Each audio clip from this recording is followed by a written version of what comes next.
Bienvenidos al Mundo Ahora de France 24. Yo soy Rodrigo Sedano. Voy a estar esta jornada contándoles todo lo que acontece en el mundo. Vamos con los titulares. Honduras vota este domingo en un proceso que avanza tras haber dado comienzo a las 7 de la mañana hora local. Los hondureños votan en una ajustada elección entre el continuismo por la izquierda o la oposición de derecha. La seguridad es uno de los principales temas de preocupación de los electores. El primer ministro israelí Benjamin Netanyahu ha pedido este domingo el indulto al presidente del país, acusado de corrupción bajo cargos de soborno, fraude y abuso de confianza. Netanyahu alega que el proceso obstaculiza su capacidad para gobernar. Y el Papa León XIV ya está en el Líbano en su segunda parada de la gira por Oriente Medio, que comenzó en Turquía.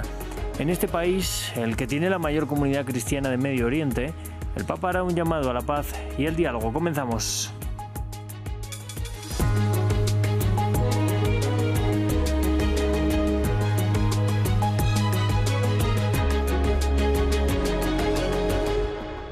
Pues vamos a abrir el informativo con la mirada puesta en Honduras, que desde las 7 de la mañana hora local vota en unas elecciones generales que definirán quién será el sucesor de Xiomara Castro.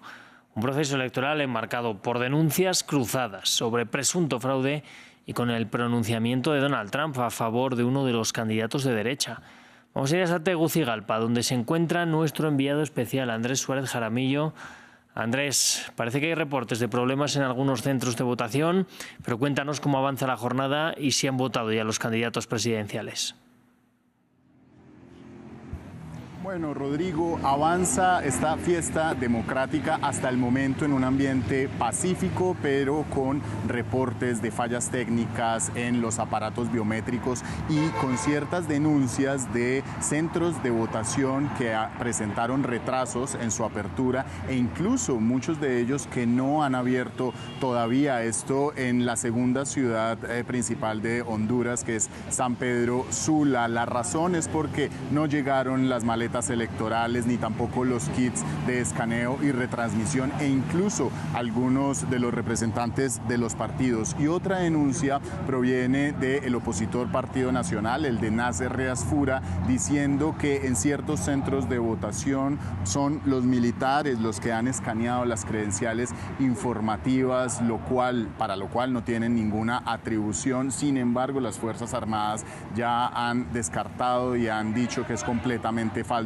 dicha acusación. En cuanto al voto en el exterior, las tres ciudades principales donde los hondureños se encuentran votando son Los Ángeles, Nueva York y Miami. En esta última, los votantes de la Florida han dicho que ha habido muchos procesos, que está muy lento el proceso que está llevando allí a cabo el consulado hondureño. Y en cuanto al voto de los candidatos, pues los tres principales ya lo hicieron. La primera fue Rixi Moncada, eso de las 7:20 de la mañana. Ella, la oficialista del Partido Libertad y Refundación.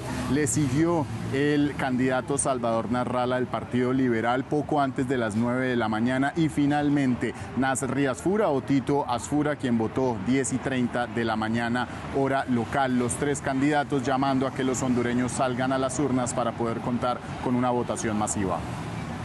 Pues Andrés, cuéntanos cuáles han sido las preocupaciones sobre la integridad del proceso. Hablamos de estos reportes de algunas fallas, de lo que nos cuentas de los militares, y ha habido acusaciones además de fraude entre varios candidatos.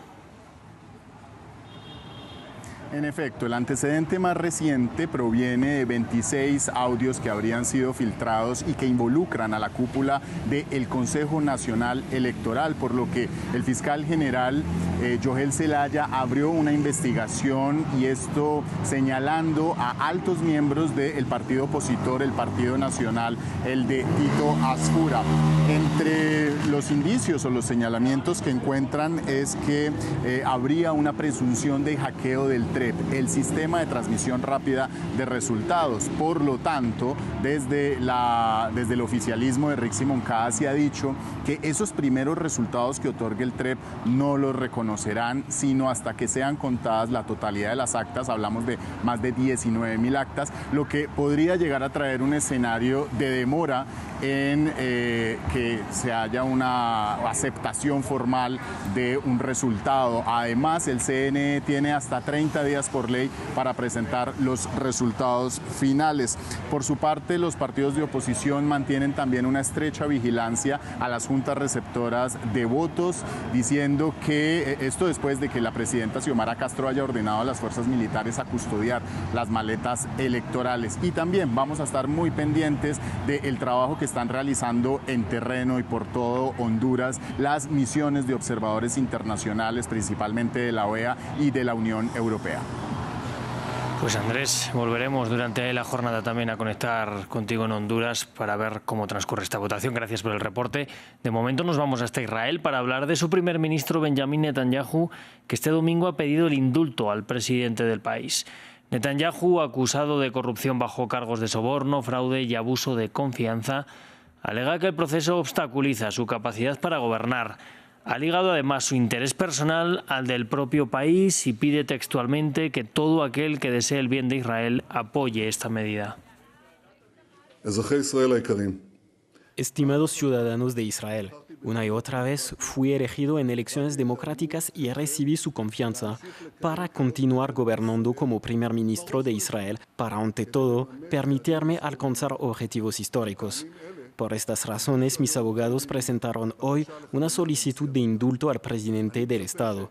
Espero que todos aquellos que deseen el bien del país apoyen esta medida.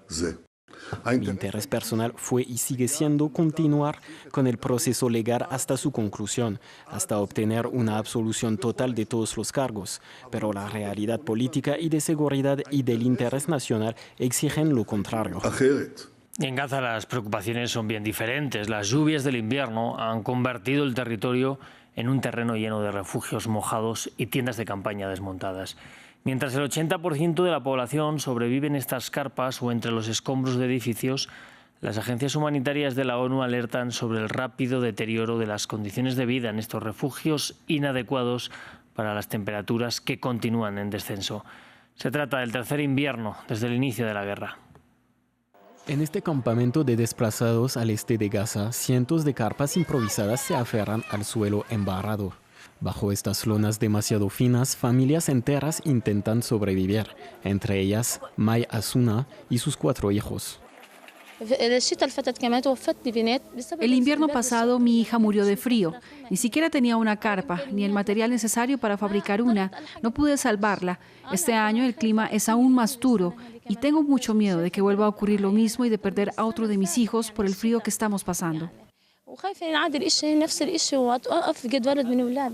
A pocos metros de ahí está la carpa de Tahir Abu Jabal. Esta madre de 7 hijos, originaria de Beit Lahiya, lucha contra el frío, pero también contra el hambre y la sed. En este campamento incluso el agua se paga, condiciones que no les permiten reforzar un refugio que no resiste al viento y a las fuertes lluvias del invierno.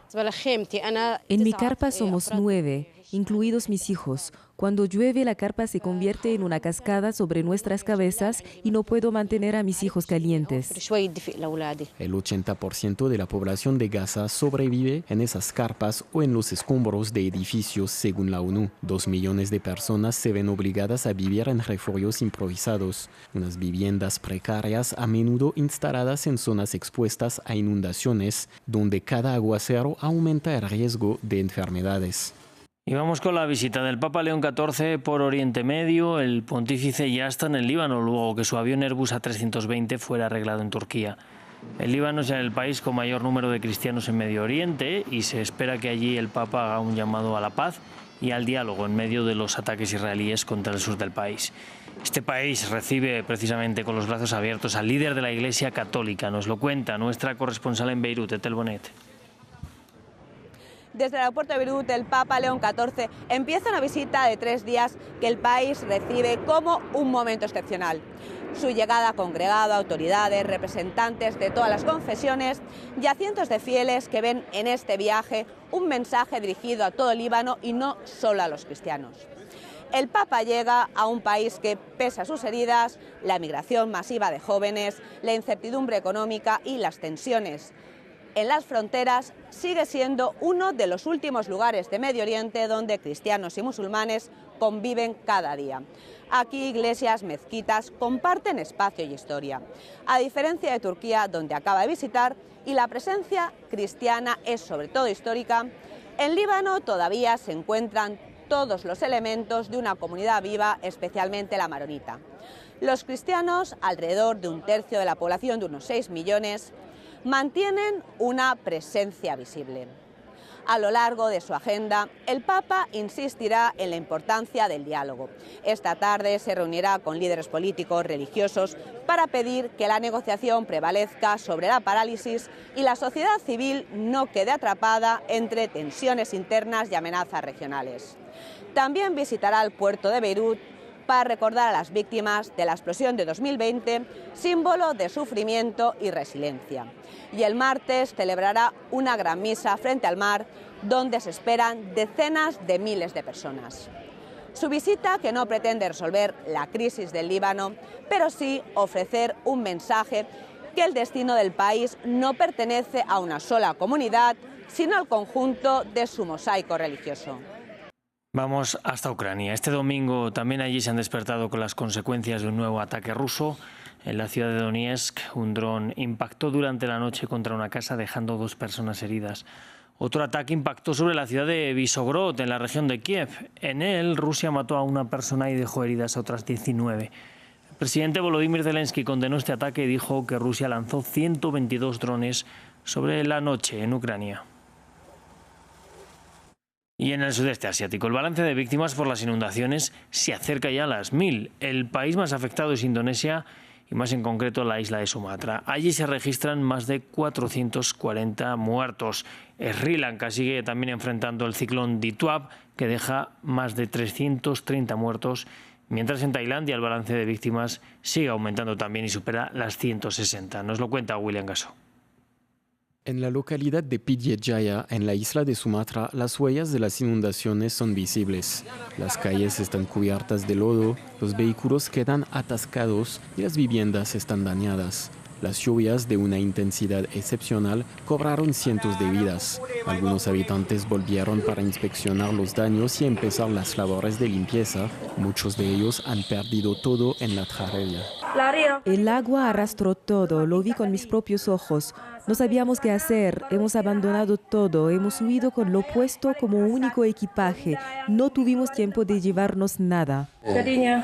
Sri Lanka también sigue luchando contra las inundaciones. Tras una semana de lluvias torrenciales generadas por el ciclón Dituab, el balance de víctimas se cuenta en decenas y el número sigue aumentando. En Colombo, la capital, los equipos de rescate están desbordados y el gobierno pidió la ayuda de la comunidad internacional. El nivel de agua sigue creciendo en ciertas zonas, advirtieron las autoridades.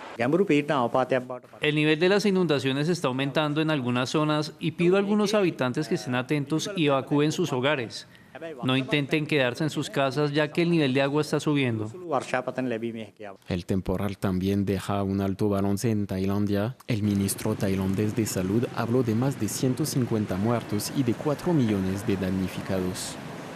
Y en Hong Kong sigue también el aumento del conteo de fallecidos en el incendio de un complejo de viviendas. Conforme pasan los días, numerosos de los desaparecidos pasan a engordar la lista de víctimas mortales, que ya suman 146, mientras la ciudad sigue conmocionada por el suceso. Este domingo se ha podido ver a parte de la comunidad indonesia rezando en recuerdo a las víctimas, muchas de las cuales formaban parte de su comunidad.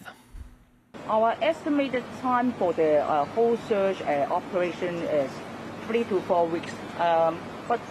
Nuestro tiempo estimado para la búsqueda y operaciones es de 3 a 4 semanas, pero ahora soy bastante optimista. Ayer finalizamos operaciones de búsqueda en 2 edificios y hoy también terminamos otros 2 y solo quedan por inspeccionar 3 edificios.